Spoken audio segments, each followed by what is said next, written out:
From now on, Holy Father, not my will, but your will be done. I said, Father, you have chosen me. Give me the strength to obey. I will follow you no matter what it takes. If you know me, you cannot be neutral about me. Either you will hate me or you will love me. Because there is only one important business in the world. It is the business of salvation.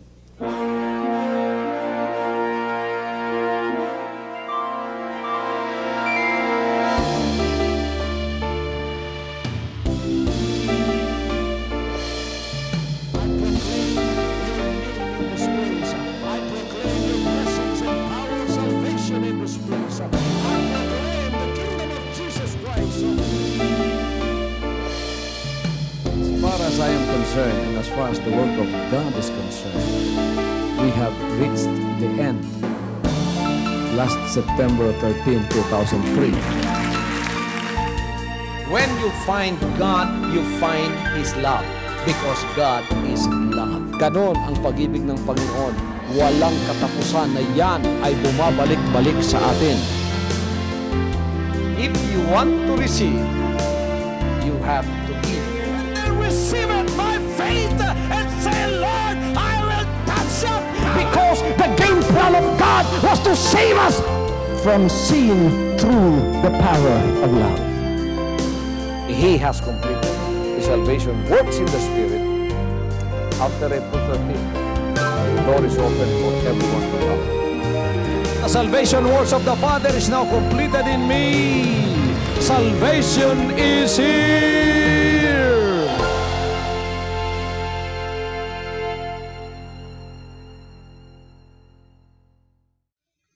Naniniwala ba kayong may pagtawag ang Panginoon?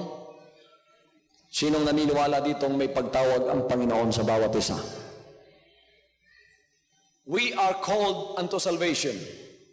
And God's calling is going to come upon you in such a time that you need Him and that you are looking for Him sincerely. Dumating yan sa buhay ko isang araw, batang-bata pa ako. Merong ipinahayag ang Panginoon sa akin sa pamamagitan ng isang panaginip. Isang gabi, ipinahayag ng Diyos. Hindi ko alam na yun pala ay kapahayagan. Binakita niya sa pamamagitan ng isang kahindik-hindik na kapahayagan sa pangungusap ng Espiritu. Nakita ko na merong bumababa sa langit na isang maliwanag na bituin. At nang ito'y makababa na, nakita kong napakaliwanag, maliwanag pa sa sikat ng araw. Tumingin ako sa sanlibutan, nakita ko ang mga tao ay nagtatakbuhan sa lahat ng direksyon. Sila ay nagtatakbuhan at litong-lito ang kanilang mga mukha. Hindi nila alam kung ano ang kanilang gagawin. Ang iba ay nagsitalon sa dagat. Ngunit nakita kong nagliliyab ang dagat. Tumingala ako sa langit, nagliliyab din naman ang langit. Hindi ko alam kung ano ang ibig sabihin noon, sapagkat ang panaginip na ito'y nakakatakot. At akala ko'y bunga lang ng aking isip. At ito ay aking itinabi sa aking pag-iisip ng araw na yon. At akala ko'y dahilan lamang sa aking kapuyatan o sa aking kapaguran sa araw na yon. Ngunit ng sumunod na araw, mga kaibigan at mga kapatid, ay naulit na naman ang kapahayagang yon ng Diyos sa aking buhay. At mas masahol pa sa unang gabi nang ako'y nakakita ng kapahayagang ito. The second night that I saw this vision was worse than the first night.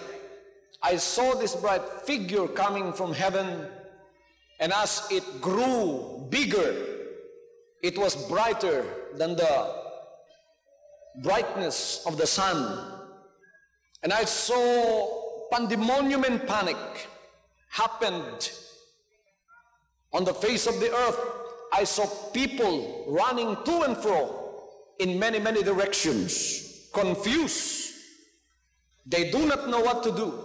It was a situation so chaotic that I myself became fearful of what would happen to me because I also saw myself in that dream.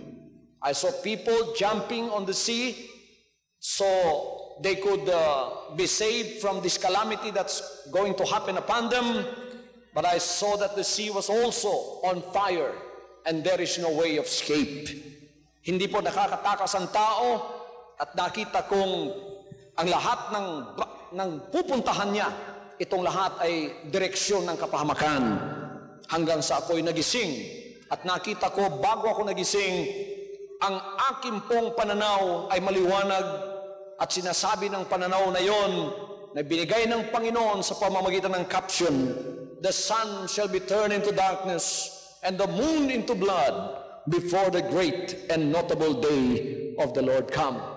I did not know that in my young life, the Lord was already calling me to preach about the gospel of the kingdom of Jesus Christ.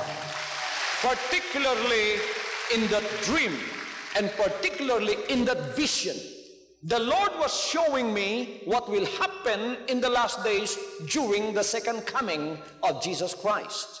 At eto ngayon ang aking ipangangaral, mga kaibigan at mga kapatid, sapagkat ang haligi at punto ng aking pangangaral sa aking ministering ibinigay ng Panginoon ay tinuturo ko ang tao sa kanyang muling pagbabalik. This is the anchor and this is the pillar of my preaching, to let people see and know the life of Jesus Christ so that they can be prepared for His second coming.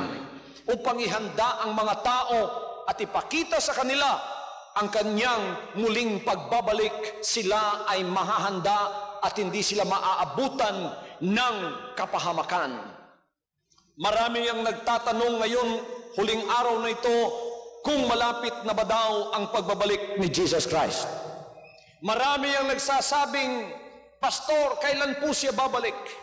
Marami rin naman ang nanghuhula at nagsasabing, siya ay babalik sa taong ito, sa petsang ito. Ngunit, nagkakamali po at hindi pa dumating ang Panginoon sa mga panahong yon. At hindi nila alam na nasa sa mga salita ng Diyos na sa kanyang pagbabalik, walang taong nakakaalam. Ni ang mga anghel, ang Ama lamang ang tanging nakakaalam sa kanyang muling pagbabalik. Mga kaibigan at mga kapatid, gusto ba ninyong makasama sa pagbabalik ni Jesus Christ? Sino ang gusto makasama sa kanyang muling pagbabalik? Careful po ako sa pangaral sa mga salita ng Diyos, lalong-lalo na sa mensahe ng ikalawang pagbabalik, sapagkat ayaw kong manampalataya kayo ng dahilan sa kayo ay natakot. Ayaw kong manampalataya kayo ng dahilan sa kayo ay nanginig. Gusto kong kayo ay manampalataya sapagkat nadama ninyo sa buhay ninyo ang pag-ibig ng Panginoon nang ibinigay niya ang kanyang sarili sa krus ng Kalbaryo at kayo ay tinubos sa inyong mga kasalanan. Hindi ko maibibigay ngayong gabi ang katanungan kung kailan darating si Jesus Christ. I cannot be presumptuous to tell you about the date of His coming, because even the Bible says no one knows the day and the hour in which the Son of Man will come. Wala pong nakakaalam.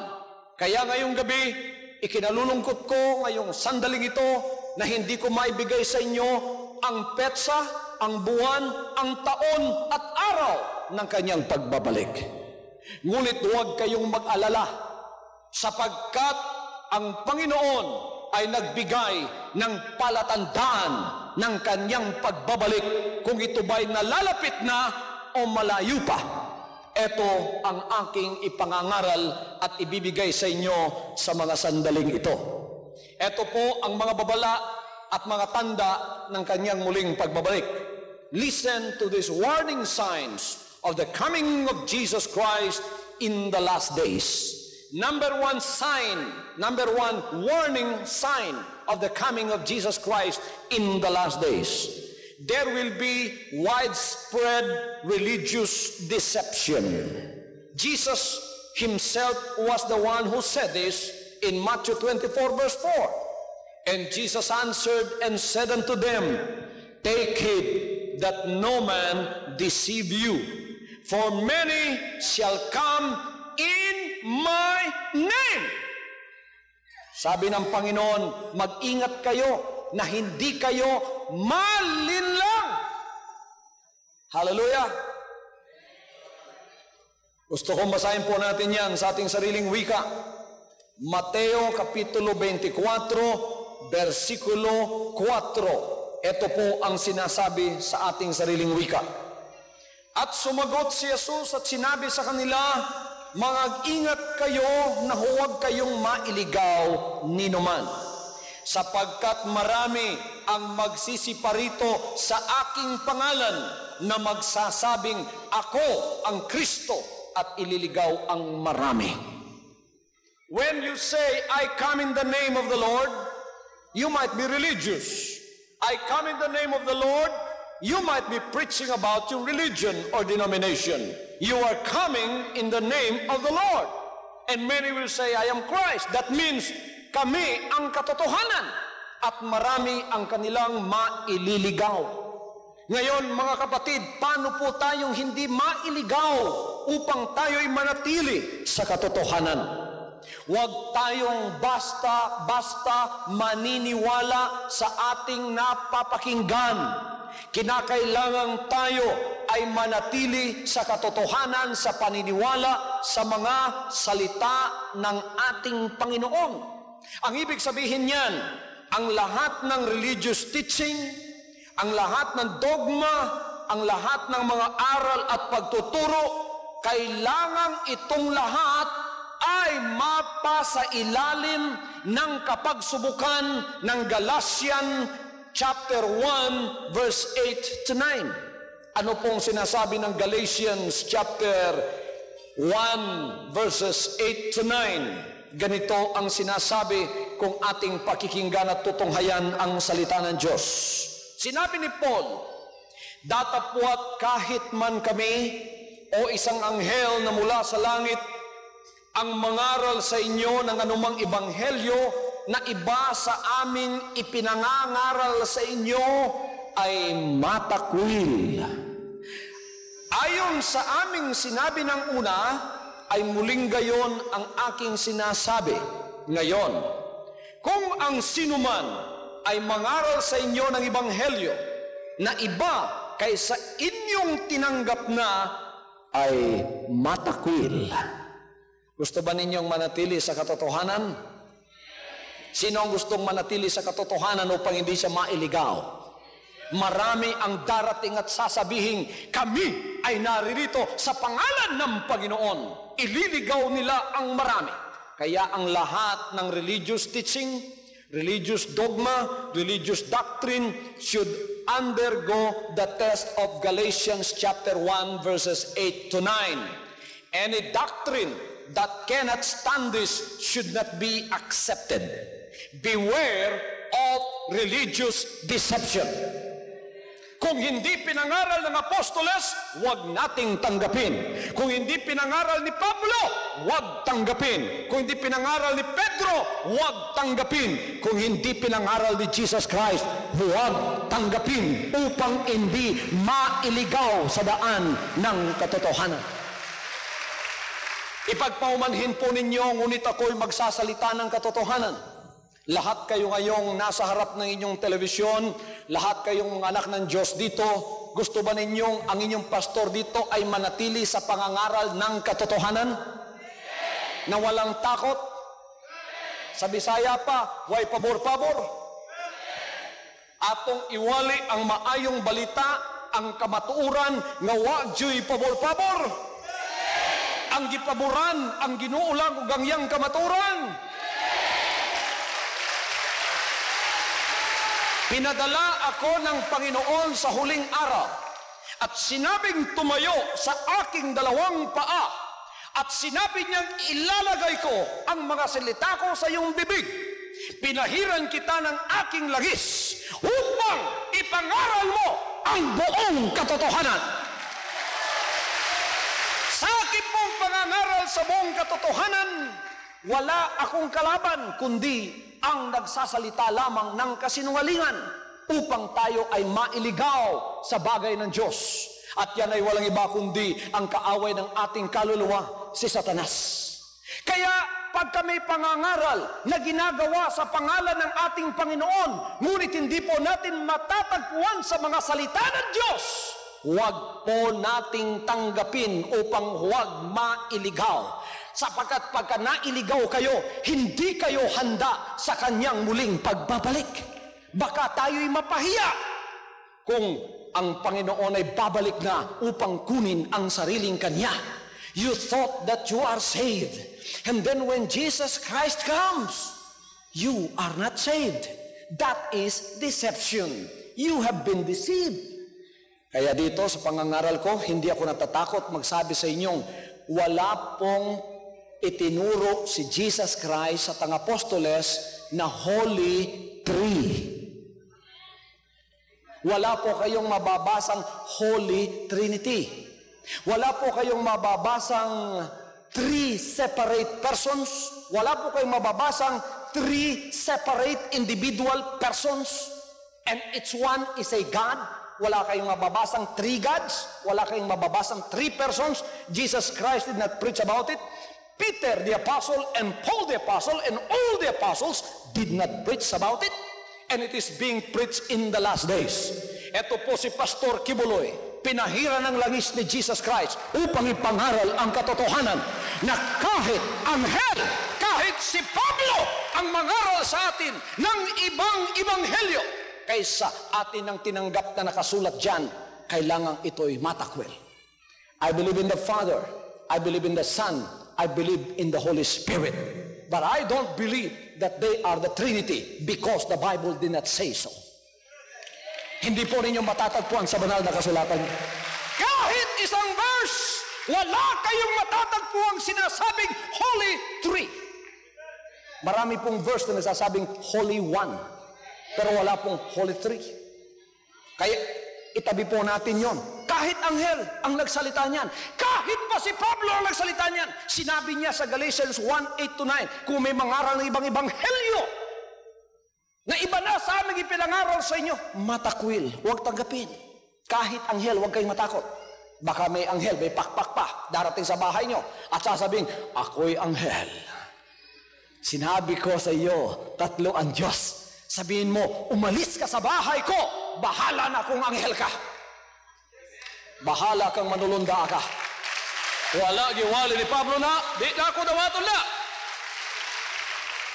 Religious deception is the first sign of the coming of Jesus Christ.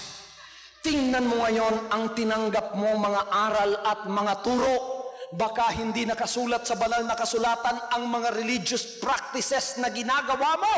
Pagka ikaw ay tumayo sa harap ng Panginoon, akala mo religious ka, ligtas ka. Hindi pala biblical at scriptural ang lahat ng ginagawa mo.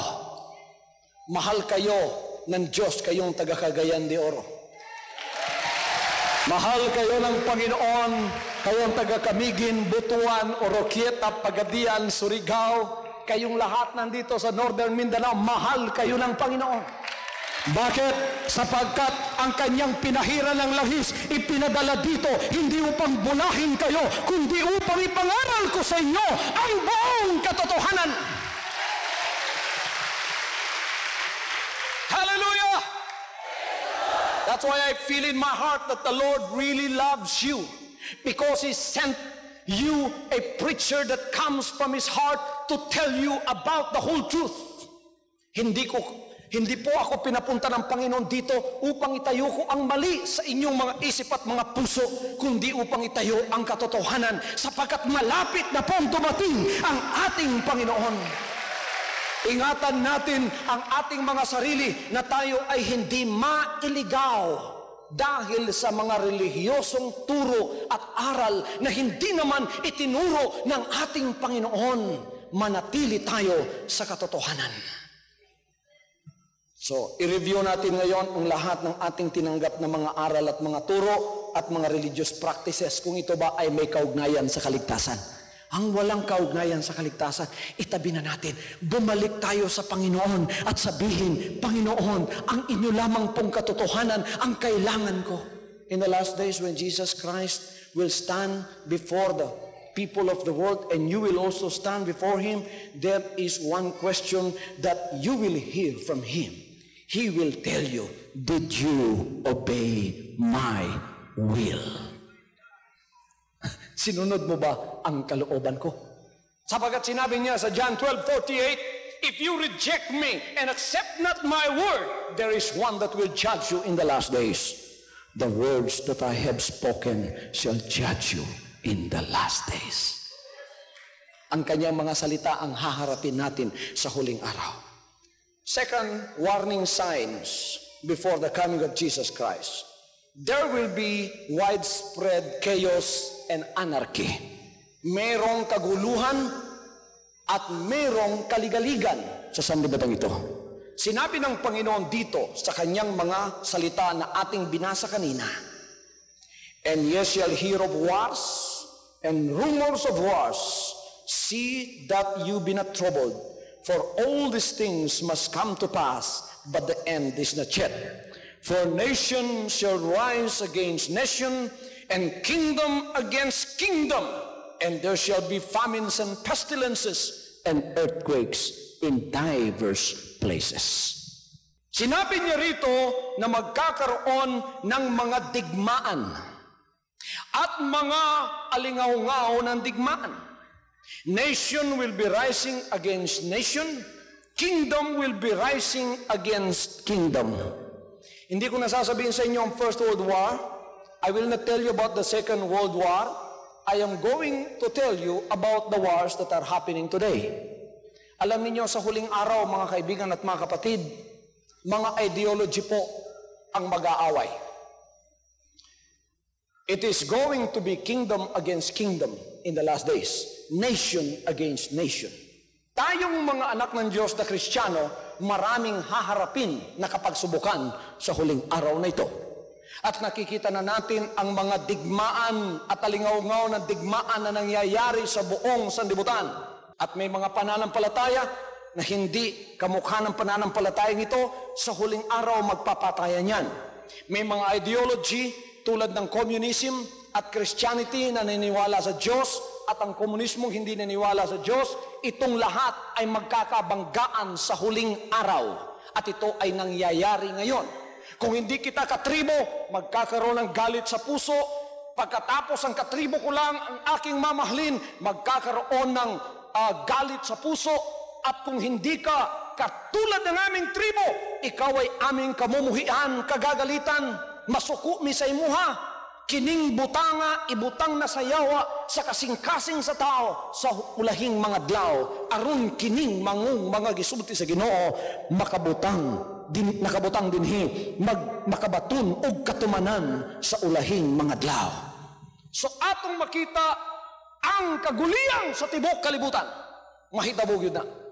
Nangyayari na po ngayon ang mga bagay na ito. I don't have to elaborate on this because you can open your television every day, you can hear your radio, the news on your radio, you can read your newspaper every day, and you will see that all of these things that I've been talking about is already happening. There will also be widespread natural calamities. Industrialization has brought devastation to the environment. Alam niyo kung bakit ko sinasabi ito?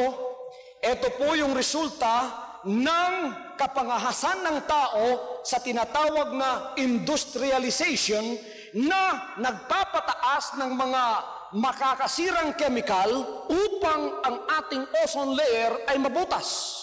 Pagka nabutas ito at lumalaki ang butas nito bawat taon, magkakaroon ng tinatawag na global warming because of this hazardous chemical that destroyed the ozone layer in the stratosphere. Pagka uminit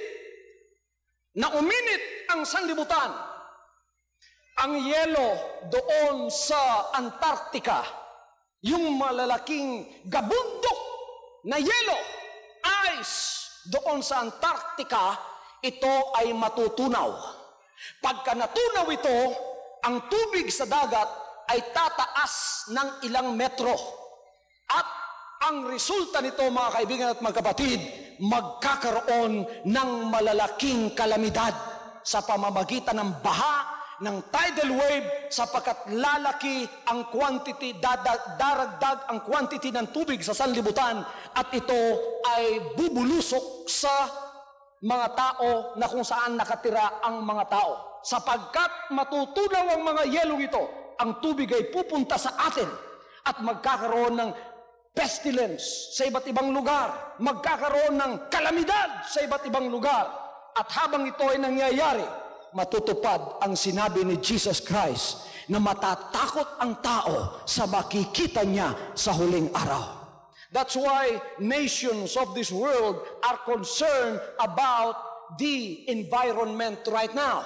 Kaya meron tayong mga environmental concerns sa lahat ng ating mga ginagawa, kahit na ang UN, United Nations, ay concerned na rin sa mga bagay na ito, sapagkat ito ang magdudulot ng kalamidad sa ating sanlibutan.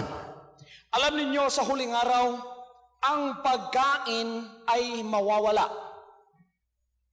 Sa Cagayan de Oro, maraming pagkain ngayon. Marami tayong pagkain.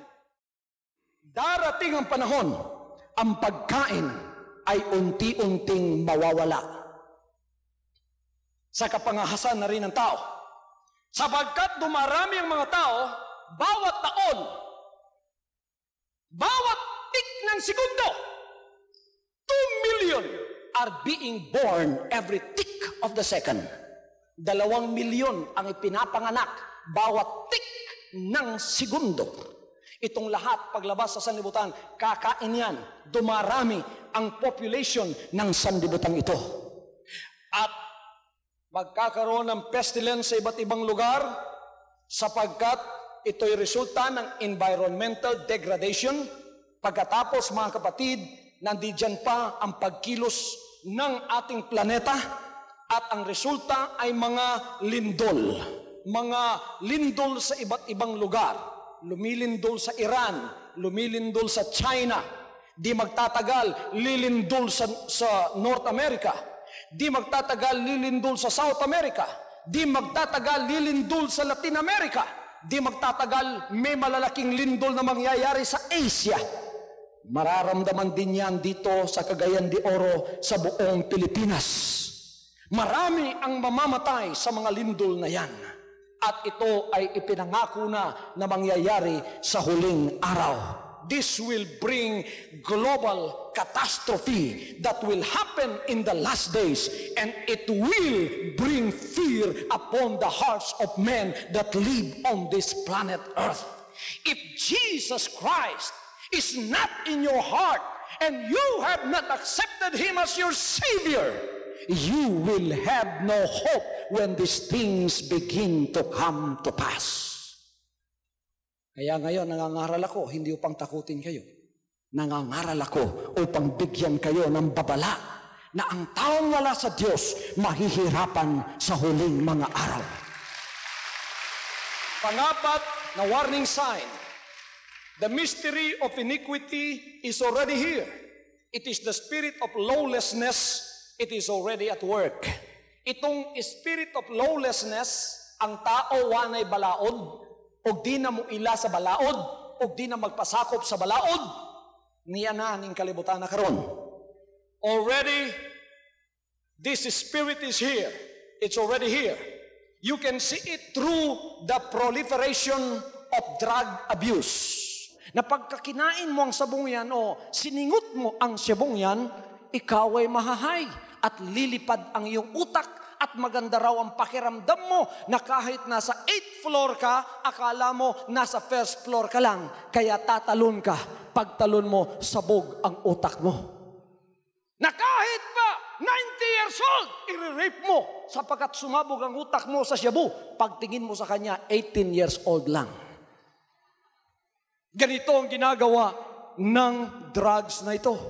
Ito ay gawa ni Satanas sa huling araw upang maging lawless ang tao. At ang tao ay hindi magpapasakop sa kapangyarihan ng Panginoon.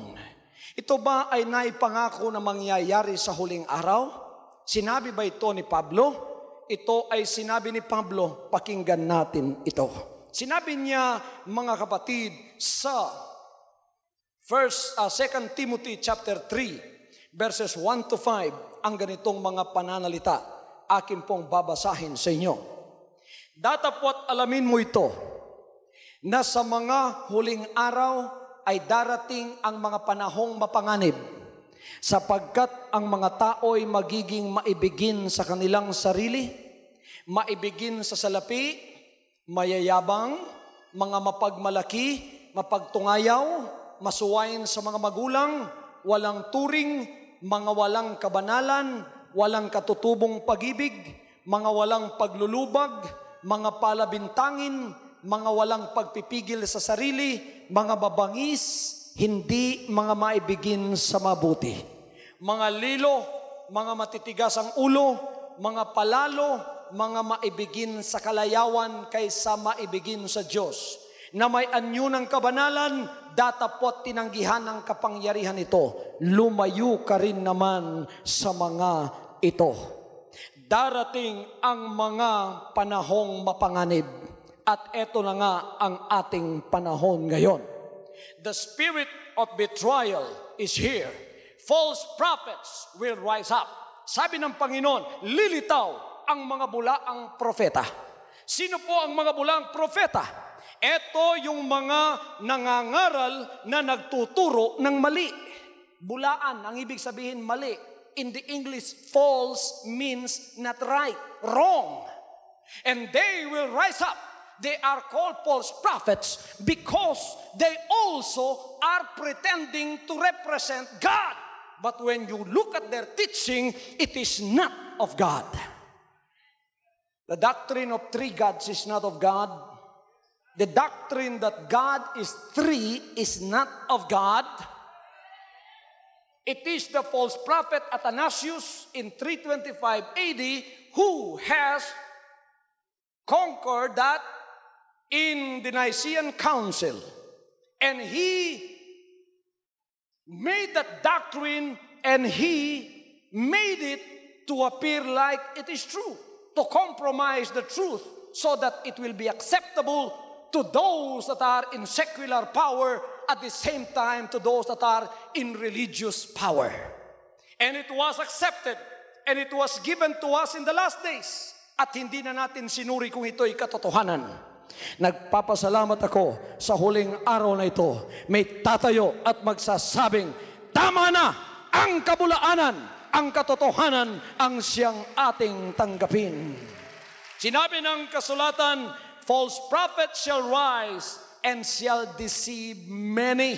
Napakarami na po ng mga nailigaw at nalinlang. And Jesus Christ said, iniquity shall abound. Darami ang kasamaan at ang kasamaan ay lalaganap.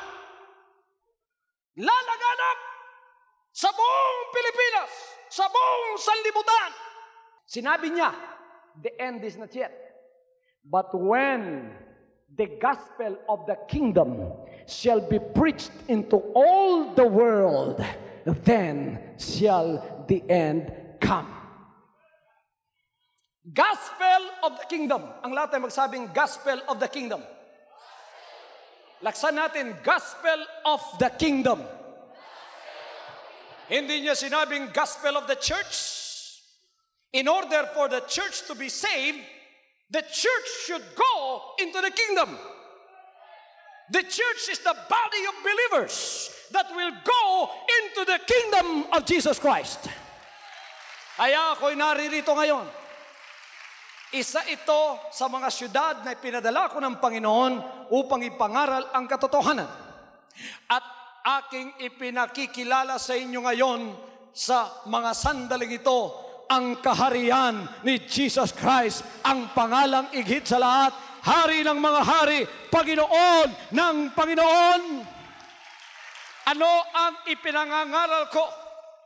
The gospel of the kingdom is going to be preached into all the world, and then the end will come. This is the kingdom of Jesus Christ on earth. Ito ay katuparan sa kanyang idinalangin. Sinabi ng mga apostoles, teach us how to pray. Jesus Christ said, pray ye in this manner, Our Father which art in heaven, hallowed be thy name. Thy kingdom come. Sino gustong pumunta sa langit? Taas ang kamay ng lahat ng gustong pumunta sa langit. Gusto kayo pumunta sa langit? Ang paraan ng Diyos, papupuntahin muna ang kanyang kaharian dito. Thy kingdom come! It's not the kingdom of man, it's the kingdom of Jesus Christ. Paano natin malalaman ang kaharian ng tao? Sapagkat ang kalooban ng tao ang mangyayari. Paano natin malalaman ang kalooban ni Jesus, ang kaharian ni Jesus Christ? Ang kalooban niya ang ituturo. My main mission is to preach the gospel into all the world, according to Matthew 24:14. This is the stone that was cut out from the mountain without hands and feet. Sa Old Testament, merong batong hinugot mula sa bundok at ito'y gumulong papunta doon sa may kapatagan at pagkatapos ito'y bumangga sa malaking imahen at ito'y lumaki at ito'y naging kaharian. Ito pala ang kaharian ni Jesus Christ. Ang kaharian ito ang siyang babangga sa lahat ng kaharian ng tao. Maging secular na kaharian, maging religious na kaharian, at ang religious na kaharian yan ang denominasyon at relihiyon. Ang secular na kaharian, yan ang pamumuno ng lahat ng mga tao sa lupa. Itong lahat ay tatabi at ang kaharian ni Jesus Christ at kalooban niya ang siyang itatayo sa huling araw. At eto na nga, pinasisimulan ang pangangaral sa pagpapakilala ng kanyang kaharian sa huling araw. Kayong taga Cagayan de Oro, talagang mahal kayo ng Diyos. Sapagkat ito ay naipahayag sa bawat isa sa inyo. Kingdoms of men will go down. The kingdom of God will be known. Jesus Christ will be known throughout the world in His entirety. Ang mga ililigtas, sila'y seselyuhan sa pamamagitan ng isang bagong espiritu. It is not the spirit of disobedience. It is not the spirit of lawlessness. It is the spirit of obedience. The redeemed will be sealed with a new spirit. And this is the spirit of obedience to the will of the Lord Jesus Christ. And they will be called by a new name. Sino ang gustong tawagin sa isang bagong pangalan? Ang lahat ng magiging membro ng kaharian ni Jesus Christ tatawagin sa isang bagong pangalan. Kaya kung tatanungin ko kayo, anong pangalan nyo? Sasabihin ninyo, noon, anong pangalan mo? Katoliko. Anong pangalan mo? Baptist. Anong pangalan mo? Mormon. Ngayon, pagka kayo ay membro na ng kaharian ni Jesus Christ, ano? Sasabihin nyo, ano kayo? Jesus Christ, the name above every name, member. Yan ang bagong pangalang itatawag sa inyo. Sino ang gustong tawagin sa pangalan ni Jesus Christ? Pagka hindi kayo tinawag sa kanyang pangalan, pagkatapos sa huling araw, tatayo kayo sa harapan ng Panginoon at sasabihin nyo, Panginoon, ako rin! Iligtas mo rin ako! Sabi ng Panginoon, anong pangalan mo? Sasabihin mo yung pangalan ng relihiyon mo? Sasabihin ng Panginoon sa iyo, hindi kita kilala. Ang nakikilala ko, yung aking bayan na tinatawag sa aking pangalan. He will call out a name. A people will be called by His own name. Acts 4:12 says, For there is no other name given under heaven whereby we must be saved. That name is Jesus Christ. Siyang tagapagligtas, siyang hari ng mga hari. Sinong naniniwala na ang pangalang yan, ang pangalang magliligtas sa lahat? Ang buhay na yan ang magliligtas sa lahat. Binubuksan ko ang mga mata nyo. Binubuksan ko ang mga pag-iisip nyo. Ang relihiyon itabi na ninyo sa mga isip nyo. Huwag na kayong malito pa sa relihiyon at denominasyon. Bumalik na kayo sa Panginoon. Bumalik na kayo kay Jesus Christ. Bumalik na kayo at magpasakop sa Kanyang kaharian. Ipadadala ng Diyos ang isang lingkod na pinahiran ng Kanyang langis, na magre-represent sa Kanya upang kayo ay turuan at pakainin sa Kanyang mga salita. An anointed servant will be sent by God to represent Him. He will come and He will feed you and guide you with His words. And then the redeemed will be taught the will of God. At kayo ay tuturuan sa lahat ng Kanyang mga kalooban. Tudluan mo sa tanang kabubuton sa Diyos. Ang itawag sa inyo ang iyang pangalan. Ang iyang gingharian, mao ang iyang ihatag. Unsa may ilhanan nga ikaw nakasulod na sa gingharian ni Jesus Christ, tagaan ka og bag-ong espiritu. Unsa nang espiritu ha? Ang espiritu sa pagsunod sa iyang mga kabubuton. No wonder He said, except the man be born of water and of the Spirit, he cannot enter into the kingdom of God. Ang problema ng tao ngayon, paano makapasok sa langit? Paano makapasok sa kaharian ng Diyos? Kailangang ipanganak kang muli sa tubig at sa Espiritu. Sa tubig, madaling ipanganak, bautismuhan ka lang, tapos na. Pero ang Espiritu, eto ang problema ng tao. Nabautismo, ngunit hindi pinanganak na muli sa Espiritu. What is our spirit? Is the spirit of sin. What is the spirit of sin? It is the spirit of disobedience. You are born with that. And you can only have salvation when you listen to the words of God and faith comes into you. Because the Bible says faith cometh by hearing and hearing by the words of God. Without faith, it is impossible to please Him. So when you listen to my preaching, faith begin to grow in your heart. And when faith has grown in your heart, you will thereby come to the Lord. And you will notice and you will recognize the Lord as your Savior. And you will thank Him and you will say, Lord, thank you for saving me once upon a time on the cross of Calvary. You gave yourself because of my sin. You paid for my sin and my iniquities. You gave yourself on that cruel cross and you bought me with your own blood. Lord, I am coming to you. I am repenting of my sin. What is repentance? Repentance is when you promise the Lord and you say, from now on, not my will, but thine be done. Mula ngayon, hindi na ang kalooban ko, Panginoon, ang magaganap, kundi ang sayo na. Ang pagsisisi ay pangakong gagawin mo at sasabihin mo sa Panginoon, mula ngayon, hindi na ang kalooban ko ang aking gagawin, kundi ang kalooban mo ang aking gagawin mula ngayon. Pagka ganyan ang sinabi mo, nagsisi ka. Pagka nagsisi ka, yung espiritu ng pagsuway sa puso mo, ang espiritu sa pagsupak, kuhaon. Pagkatapos ng espiritu sa pagsunod, may hatag sa Diyos. Kinsay mo hatag sa imo sa espiritu sa pagsunod, espiritu sa pagtuman, ang atong buhi nga Diyos pinali sa gahom. By the power of God, you will be given the spirit of obedience in fulfillment of John chapter 1 verse 12. To them that receive Him, to them gave He power to become the children of God. Tagang kagahom.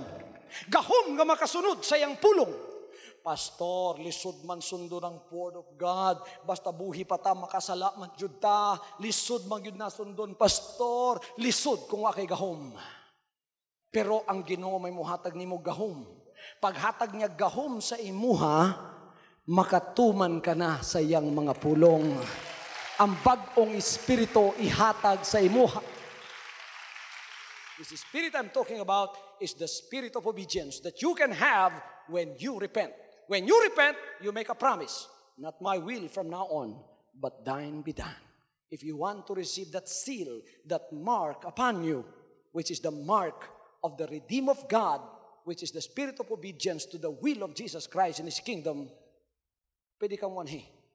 Niining gingharian, pagka ikaw nakasulot, samtang niya ka, ay kabala ka, kay panalanginan ka sa Diyos. Muhilak ka sa iya, ang imong financial ihatag. Physical, ayuhon. Balatian, ayuhon. Ang tanang yawa sa imong kinabuhi, palayason. Ni ako pagsulti sa inyo sa maayong balita nga kamong tanan nga naginulsol ug nagpamimbro sa gingharian ni Jesus Christ, walay problema ninyo nga dili masulbad sa Ginoo. Wala kayong problema na hindi bibigyang solusyon ng Panginoon. Ang gawin mo lang, may kapangyarihan ng Panginoon upang ikaw ay palapitin sa Kanya. Ngunit hindi ka mapipilit ng Panginoon. Kailangan gumawa ka ng desisyon na sarili mo upang siya tanggapin mo bilang hari ng iyong buhay. Bisan gamhanan ng Ginoo, pero di ka niya mapugos kung wakay desisyon mga lagad sa iya. Ang may desisyon lang nga magpasakop sa iya, mauray pagalwason. So ang Ginoo may gahom. Gipadala ko niya aron iwaling may balita, pero kutob ra ko sa pagwali, di ko makapugos sa inyo ha. Karong nakadungog mo sa pagwali, kamoy mo decide kung dawaton ba ninyo ang mensahe o dili. Ang mudawat bulahan, may sama sila sa pamilya ni Noah, makasulod sa arka silang kalwasan. Pagduol, mga anak sa Diyos, kamong tanan nga buot. Gamay-gamay maning atong altar, pero ang kutob makaduol diri, muduol. Ang di na makaduol kay gamay, magpabilin na lang mo, i-signify na lang ninyo, nakigusa mo, pinagi sa pagtaas sa inyong kamot, samtang madungog ninyo nga akong awiton, kining mawang awit. Pwede mong makaduol, mag-aampo ko sa basakiton, i-release na ako ang blessings sa salvation, sa healing, o sa financial prosperity sa inyong kinabuhi, o gilabi na gayod, katong gustong musulod sa gingharian. I want the power of God tonight to come and seal you with the mark of obedience in your life. Hallelujah. Hallelujah. Don't worry about this heavy load that I carry. Don't be concerned if they send me to my knees, for I know a place whereon my Lord will lighten. I'll be all right soon as I reach Calvary. And if my feeble hands of faith can only reach out through these dark and dreary storms of unbelief, and if I touch His nail-scarred hands into my hands, then I'll be all right soon as I reach Calvary. And if my feeble hands of faith can only reach out through these dark and dreary storms of unbelief, if I touch His nail-scarred hands into my hands, I'll be all right soon as I reach Calvary. And if my feeble hands of faith can only reach out through these dark and dreary storms of unbelief, if I touch snail-scarred hands into my hands, I'll be all right as soon as I reach Calvary. I'll be all right soon as I reach Calvary. I'll be alright soon as I reach Calvary.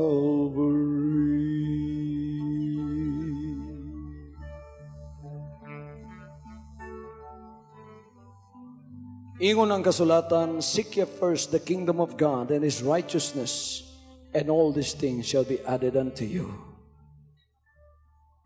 Ayaw mo kabalaka sa financial, sa healing, o sa bisan unsang problema inyong gikinahanglan karon. Paguli ninyo, dawaton ninyo na. Ang una na dawaton nato og pangitaon ang iyang gingharian. Ang tanang gustong musulod sa gingharian ni Jesus Christ, itaas ang kamot para sa kaluwasan.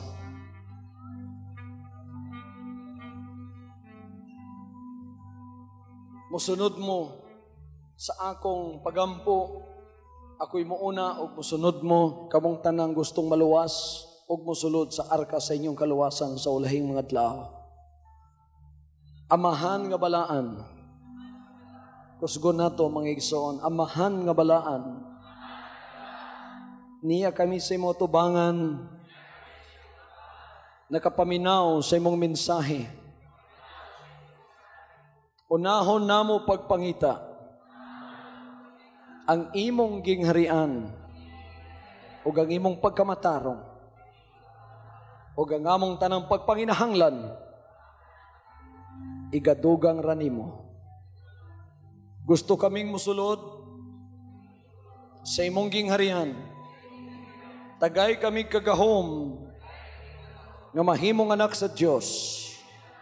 Nagahinulsol ko sa akong sala.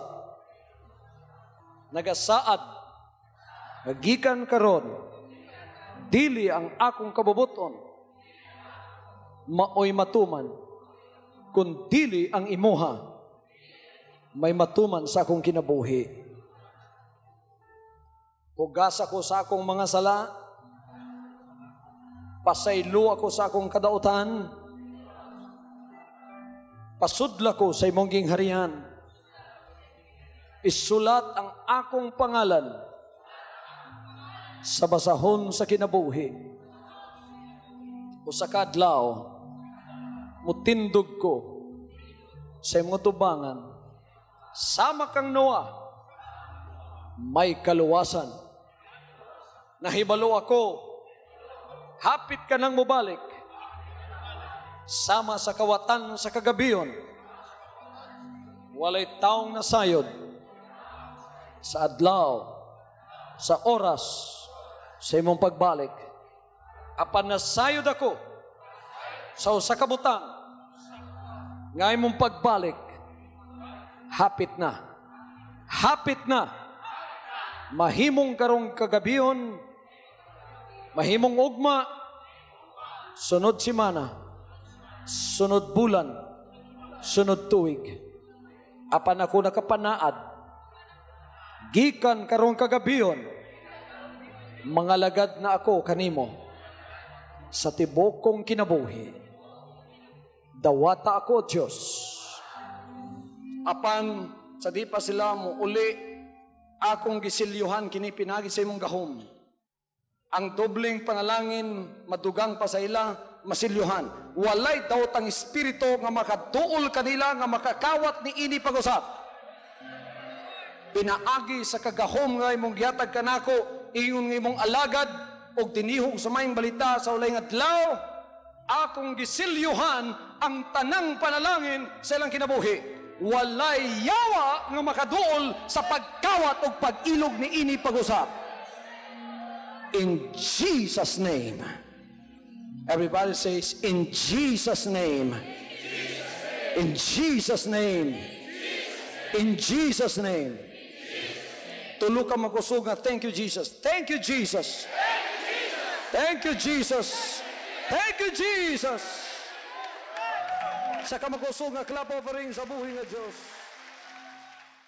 From now on, Holy Father, not my will, but your will be done. I said, Father, you have chosen me. Give me the strength to obey. I will follow you no matter what it takes. If you know me, you cannot be neutral about me. Either you will hate me or you will love me. Because there is only one important business in the world. It is the business of salvation.